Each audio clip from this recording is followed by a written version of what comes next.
किसान ketchup, Horlicks, Bru, Brooke Bond, Lifebuoy, Glow and Lovely, Dove, Pond's, Clinic Plus, Lux, Closeup, Lakme, Pears, Surf Excel, इसके अलावा और जाने कितने brands. आज के समय हिंदुस्तान यूनिलीवर अपना एक ऐसा मार्केट कैप्चर कर रहा है डिफरेंट ब्रांड बनाकर कि आखिर आप भी इसी तरह से जब बिजनेस करते हैं तो कैसे आप सेम स्ट्रेटेजी फॉलो करके, जो हिंदुस्तान यूनिलीवर ने मार्केट में आज 56,000 करोड़ का लास्ट साल बिजनेस करा, 6 लाख करोड़ का मार्केट में इनका कैप है। इसके अलावा आज हिंदुस्तान में 10 में से 9 परिवार आज हिंदुस्तान यूनिलीवर का प्रोडक्ट यूज करते हैं कहीं ना कहीं। 90 लाख से ज्यादा आज के समय रिटेल काउंटर्स पर हिंदुस्तान यूनिलीवर के प्रोडक्ट हैं। 21,000 से ज्यादा एम्प्लॉय इनके पास में काम करते हैं।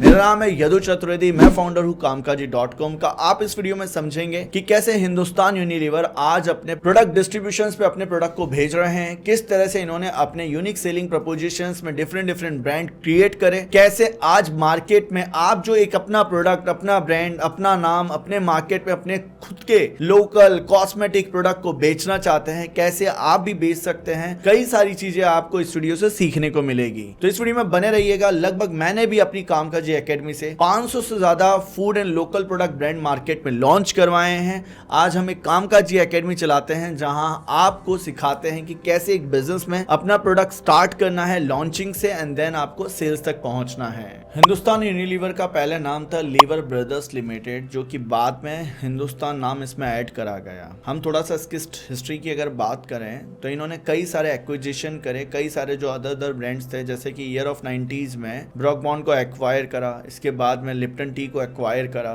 और जो ब्रॉक बॉन्ड का 1984 में जो इनका एक्विजिशन हुआ था, ये एक इंटरनेशनल एक्विजिशन था। तो आज के समय अगर हिंदुस्तान यूनिलीवर के प्रोडक्ट्स कैटेगरी की अगर हम बात करें तो आपको एक चीज समझनी होगी कि हिंदुस्तान यूनिलीवर भारत का सबसे नंबर 1 FMCG प्रोडक्ट ब्रांड है, जहां पर ये जो कंपनी है इसी के साथ में डिफरेंट कैटेगरी में इन्होंने अपने ब्रांड्स लॉन्च करे हुए हैं। देखिए कैटेगरी कैसे टैप करते हैं। फर्स्ट ऑफ ऑल ये पर्सनल केयर कैटेगरी में अपने प्रोडक्ट्स, अपने ब्रांड्स को लॉन्च करते हैं। सेकंड है हेल्थ केयर कैटेगरी, थर्ड है फूड एंड बेवरेजेस कैटेगरी, 4 है आपका वाटर प्यूरिफिकेशन कैटेगरी, इसके बाद में 5th है बेबी केयर कैटेगरी, 6th है होम केयर कैटेगरी, 7th है ब्यूटी एंड वेलनेस। तो आज अगर आप देखेंगे तो हिंदुस्तान यूनिलीवर मोस्टली भारत में जो घर हैं उनमें जो आज के समय डेली कंजम्पशन जो भी प्रोडक्ट यूज होंगे वहां पर अपना कोई ना कोई तरह का ब्रांड एस्टेब्लिश उन्होंने करा हुआ है।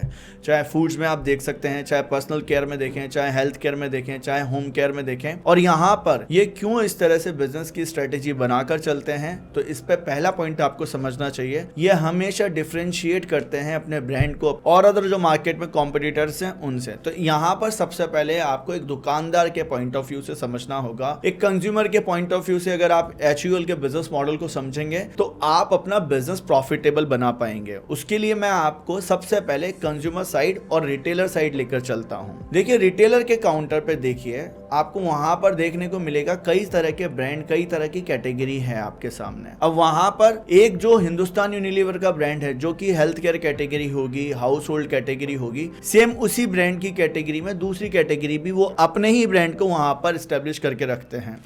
बॉन्ड्स, सनसिल्क और क्लिनिक प्लस तीनों के शैम्पू आपको मार्केट में मिलेंगे, पर ये तीनों ही ब्रांड HUL के प्रोडक्ट हैं। आप वहीं पर अगर दूसरी कैटेगरी को देखें, अगर आप डिटर्जेंट कैटेगरी में देखेंगे तो कंफर्ट एक प्रोडक्ट आता है जो कि आफ्टर वॉश कपड़ों के लिए सेपरेट ब्रांड बनाया है इन्होंने। सर्फ एक्सल एक प्रोडक्ट ऐसा कैटेगरी के लिए जो कि प्रीमियम कैटेगरी की टारगेट मार्केट है, उनके लिए इन्होंने ब्रांड लॉन्च करा हुआ है। फिर यहाँ पर सर्फ एक्सल के बाद में रिन इन्हीं का ब्रांड है, जो कि HUL का आपने देखा होगा ना, रिन का अलग एड दिखता है, सर्फ एक्सल का अलग दिखता है। पर ये क्या करते हैं, वो जो आउटलेट है वहां पर इन प्रोडक्ट को प्लेस करेंगे। फिर इनके बाद में व्हील डिटर्जेंट, वो भी इन्हीं का ब्रांड है। तो आप ये देखिए कि एक जो रिटेल काउंटर होता है ना, उस कैटेगरी में जो भी कंज्यूमर परचेस कर रहा है, चाहे फूड परचेस करता हो, चाहे वो डिटर्जेंट परचेस करता हो, चाहे कॉस्मेटिक परचेस करता हो, इसके अलावा हाउस होल्ड के लिए कैटेगरी वाले प्रोडक्ट हैं, तो वहां पर इन्होंने 2 से 3 ब्रांड एस्टेब्लिश करे अलग अलग। इसी स्ट्रेटेजी को बोला जाएगा सब्स्टिट्यूट प्रोडक्ट स्ट्रेटेजी। आप देखिए ओप्पो और वीवो का एग्जांपल यहाँ पर देखते हैं अपन। ओप्पो, वीवो, वन प्लस सब एक ही कंपनी के प्रोडक्ट्स हैं।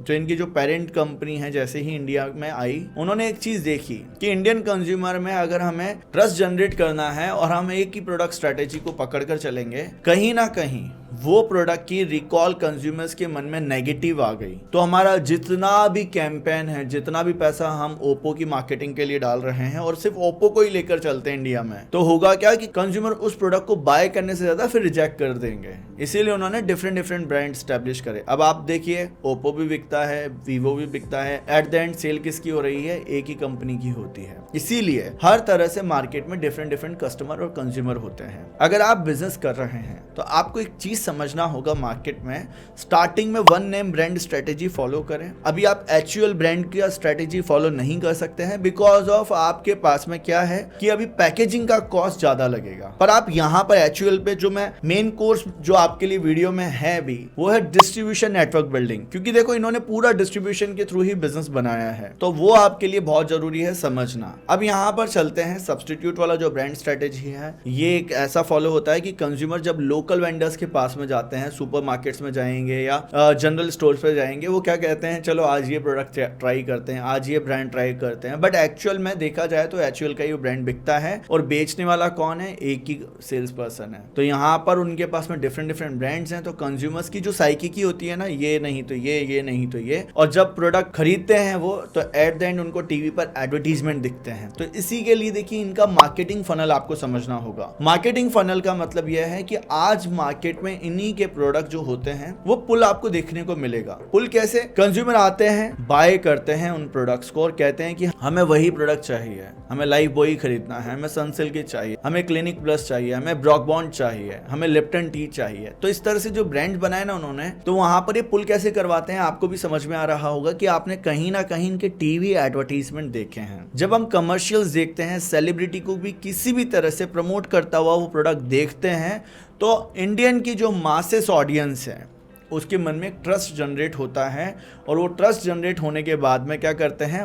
वो मार्केट में जैसे ही प्रोडक्ट दिखता है उस प्रोडक्ट की डिमांड करते हैं। पर हमारे केस में क्या है, हमारे पास में ना तो भैया इतना पैसा है, ना हम ये कर सकते हैं। चलिए आपके लिए मैं एक मार्केटिंग फनल पर आपको एक स्ट्रेटेजी बताता हूँ। आज आप दो तरीके से देखो, भारत के टीवी एडवर्टीजमेंट पर अगर आप गए चैनल्स पर, तो आपको बिजनेस नहीं मिलेगा क्योंकि दुकानों तक तो प्रोडक्ट है ही नहीं। आपको फोकस करना है अपने एरिया में मार्केटिंग की फनल बनाने पर। आप डिजिटली पुल करवा सकते हैं। आज टीवी कमर्शियल्स की जगह लोग मोबाइल पर हैं, तो आप उस रेडियस पर एडवर्टीजमेंट चला सकते हैं। सेकंड, आप अपने बिजनेस में ऑफलाइन मर्चेंडाइजिंग टूल्स को लगा सकते हैं। HUL से कॉम्पिटिटर के रूप में कॉम्पीट मत करिए। HUL सिर्फ और सिर्फ आपकी इंस्पिरेशन बनाइए। आपके जो लोकल वेंडर्स है ना, वो अगर आपसे अच्छा कर रहे हैं तो आपको उनसे अच्छा करने के लिए 80% मार्केटिंग पर फोकस करना होगा, देन 20% आप सेल्स कर पाएंगे। इस वीडियो में हम उस पार्ट पर आ गए हैं जहां पर अब मैं आपके साथ में डिस्कशन करूंगा एग्जैक्टली इनका डिस्ट्रीब्यूशन चैनल कैसे काम करता है। तो सबसे पहले हमें इनकी जो डिस्ट्रीब्यूशन स्ट्रेटेजीज हैं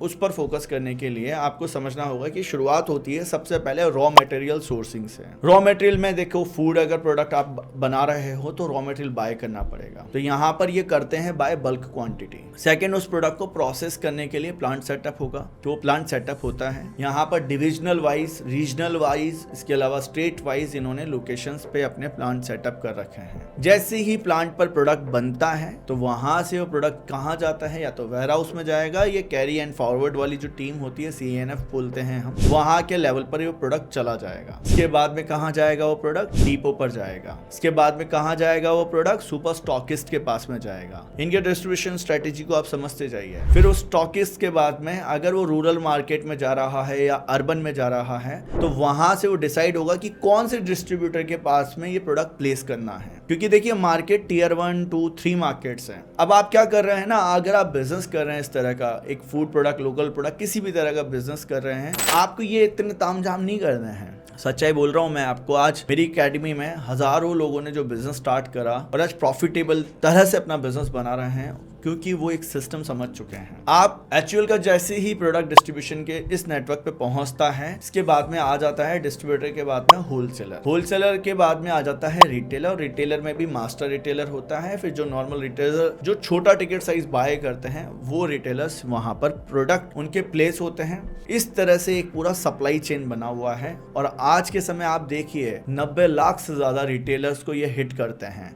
इसके अलावा कंपनी की टीम में आज हजारों एम्प्लॉइज हैं जो कि काम कर रहे हैं, जो कि सेल्स नेटवर्क पे फॉलो होता है। यहाँ फॉलो करना होता है FMCG सेल्स फॉर्मूला को, अदरवाइज आप लैग करेंगे। अगर आप दुकानों तक प्रोडक्ट पहुंचाना चाहते हैं, you have to follow the sales model जो कि स्ट्रक्चर्ड वाइज हो। आप में से कई लोग जब मार्केट में जाएंगे तो वहां पर कभी विजिट करेंगे, कभी नहीं करेंगे, कभी डिलीवरी सिस्टम पुअर होगा, कभी मार्केट में कस्टमर्स का रिलेशनशिप पुअर होगा और इस तरह से आप मार्केट से गायब हो जाएंगे। पर HUL का जो स्ट्रक्चर्ड है वो पूरा एक तरह से पैन इंडिया लेवल पर काम करता है। पैन इंडिया लेवल के बाद में स्टेट लेवल पर काम करता है, स्टेट लेवल के बाद में डिस्ट्रिक्ट लेवल पर सेल्स टीम काम करती है, फिर देन वहां पर डिस्ट्रिक्ट लेवल पे तहसील लेवल पर होते हैं और देन फिर ये एरिया सेल्स मैनेजर तक ये पूरा ASM बनकर मार्केट में एक स्ट्रक्चर्ड सेल्स फॉर्मूला फॉलो करते हैं। आप अगर FMCG मार्केट या लोकल मार्केट में प्रोडक्ट बेचना चाहते हैं, आप एक चीज याद रखना, आप यहाँ पर बड़ा पैसा तब नहीं बनाते हैं जब आप प्रोडक्ट बना लेते हैं। आप बड़ा पैसा जब बनाते हैं जब आप नेटवर्क बना लेते हैं, जब आप उस नेटवर्क में कंज्यूमर कस्टमर्स तक अपने प्रोडक्ट पहुंचा पाते हैं, तभी आप मार्केट में पैसा बनाते हैं। अगर आपके पास में 300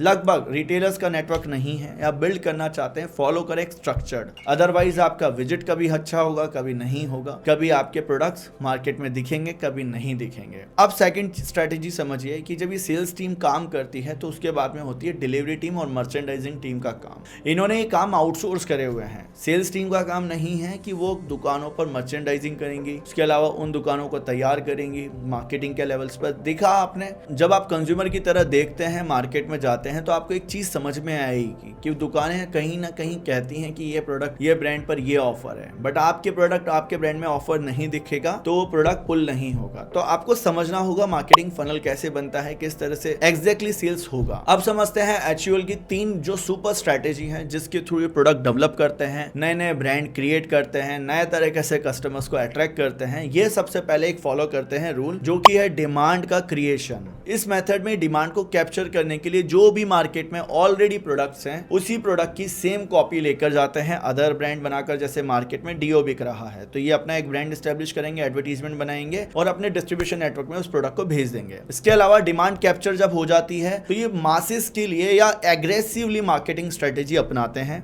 सेकंड पॉइंट है डिमांड फुलफिलमेंट पे ये काम करते हैं। देखिए आज मार्केट से डिमांड आ रही है पर वो अदर जो ब्रांड्स हैं वो पूरी नहीं कर पा रहे हैं, तो ये क्या करेंगे, सेम वहां पर अपना ब्रांड एस्टेब्लिश करेंगे। जैसे आपने देखा होगा पतंजलि ने FMCG मार्केट में कैप्चरिंग करने के लिए बहुत एफर्ट लगा, एक टाइम पे वो सक्सेस हुआ, बट HUL ऐसा लग रहा था कि लैग करेगा, बट HUL ने ऐसा होने नहीं दिया। हर एक तरह से, चाहे वेद शक्ति प्रोडक्ट लेकर आना हो, चाहे पतंजलि की तरह ऑर्गेनिक प्रोडक्ट कैटेगरी लेकर आना हो, उन्होंने वो चीज लाए और डिमांड को फुलफिलमेंट करवाई क्योंकि डिमांड आ रही थी। थर्ड, ये फॉर्मूला फॉलो करते हैं डिमांड जनरेशन का। डिमांड जनरेशन में आपको एक मेथड समझना होगा। जब आप डिमांड क्रिएट करवाते हैं, नया प्रोडक्ट होता है, नया मार्केट होता है, तो वहां पर प्रोडक्ट को पेनिट्रेट कराना पड़ता है। प्रोडक्ट पेनिट्रेट कराने के लिए आपको कंज्यूमर कस्टमर्स को नई हैबिट डेवलप करवानी पड़ती है। अभी जैसे सपोज आपने एक ब्रांड लॉन्च करा जिसमें आपका प्रोडक्ट यूनिक है, आपने ऐसा इंस्टेंट नूडल्स बनाया जिसमें सिंपली अगर आप देखें तो पूरा वेजिटेरियन है और हेल्दी है, स्नैक्स है। अब पानी डालेंगे तो पानी डालने के बाद में उसमें पूरी तरह से फ्रोजन सब्जियां भी आ जाएंगी और मसाले भी नहीं डालने हैं। तो आपने कहीं ना कहीं एक यूनिक स्ट्रेटेजी डेवलप करी, यूनिक प्रोडक्ट कैटेगरी है। अब हैबिट डलवानी पड़ेगी कंज्यूमर्स को, तो यहाँ पर डिमांड ये जनरेशन भी करते हैं नए प्रोडक्ट के साथ में। अगर आप ये पूरी तरह से इनका स्ट्रक्चर्ड मॉडल फॉलो करें तो आपको एक चीज पता चलेगी HUL का, जो मैं बारीकी से बिजनेस ऑब्जर्व करता हूँ, हमेशा देखता हूँ कि किस तरह से नए नए ब्रांड्स, नए नए प्रोडक्ट्स लेकर आते हैं। ये अपने नेटवर्क की वजह से, अब आप इस पूरे वीडियो का सार समझ लीजिए और ये आपके लिए बहुत जरूरी है समझना, ये अपने नेटवर्क से जीतते हैं मार्केट में। सेकंड, ये प्रोडक्ट की सेल्स पे इतना फोकस ना करते हुए स्टार्टिंग में उसकी डिमांड क्रिएशन पर ज्यादा फोकस करते हैं। थर्ड, ये एडवर्टीजमेंट्स को, मार्केटिंग को बहुत पावरफुल तरीके से इमोशनली कंज्यूमर्स के साथ में अट्रैक्ट करते हैं। फोर्थ, ये सेगमेंट वाइड कंज्यूमर्स को टारगेट करते हैं। अब कंज्यूमर का कैटेगरी है जो एक ऐसा कंज्यूमर है जिसको प्रीमियम प्रोडक्ट खरीदना है, सेकंड है जिसको लो मीडियम खरीदना है, थर्ड ऐसा है जिसको सिर्फ और सिर्फ क्वांटिटी खरीदनी है। ये तीनों तरह से कंज्यूमर्स को टारगेट करते हैं अलग अलग ब्रांड बनाकर। इसके अलावा ये सब्स्टिट्यूट प्रोडक्ट स्ट्रेटेजी को इतना डीपली फॉलो करवाते हैं एक दुकानदार के यहाँ से कि अगर कोई भी 2 से 3 कैटेगरी यहाँ पर दिखेगी तो वो इन्हीं HUL वाले ब्रांड्स की दिखेगी। तो आई होप आप इस वीडियो से काफी लर्निंग्स ले पाए होंगे। अगर आप एक फूड प्रोडक्ट बिजनेस ओनर हैं, स्टार्ट करना चाहते हैं, लोकल प्रोडक्ट है आपका, कॉस्मेटिक प्रोडक्ट है, नॉन ब्रांडेड प्रोडक्ट है, या आइडिया है कि मैं अपना बिजनेस स्टार्ट करूं, तो अभी भी भारत के मार्केट में बहुत संभावनाएं बची हैं। अभी भी आप इस मार्केट में बहुत अच्छा बिजनेस बना सकते हैं क्योंकि ये मार्केट में पॉपुलेशन बढ़ती ही जा रही है। ये इंडियन मार्केट में HUL पूरी तरह से डिस्ट्रीब्यूशन नेटवर्क फॉलो करता है। अगर आप अपने प्रोडक्ट को बनाकर अपने मार्केट में स्टैब्लिश कर पाए तो चाहे फूड प्रोडक्ट हो या कॉस्मेटिक प्रोडक्ट हो, चाहे हाउस होल्ड का प्रोडक्ट हो, आप बड़ा पैसा कमा सकते हैं। आप जुड़ना चाहते हैं फ्री मास्टर क्लास में, मैं यहाँ पर आपके सामने एक नंबर दिख रहा है, इस पर आपको मिस कॉल करना है। साथ ही डिस्क्रिप्शन में मैंने लिंक दिया है, जाकर ज्वाइन करिए ताकि आप सीधा मेरी मास्टर क्लास में ज्वाइन कर पाए। आई होप आपको ये वीडियो अच्छा लगा होगा। कमेंट बॉक्स में जाएं, बताएं मुझे, ताकि ऐसी ही और केस स्टडीज आपके लिए बना पाऊं। तो मिलते हैं दोस्तों नेक्स्ट वीडियो में, तब तक के लिए बने रहिएगा हमारे साथ।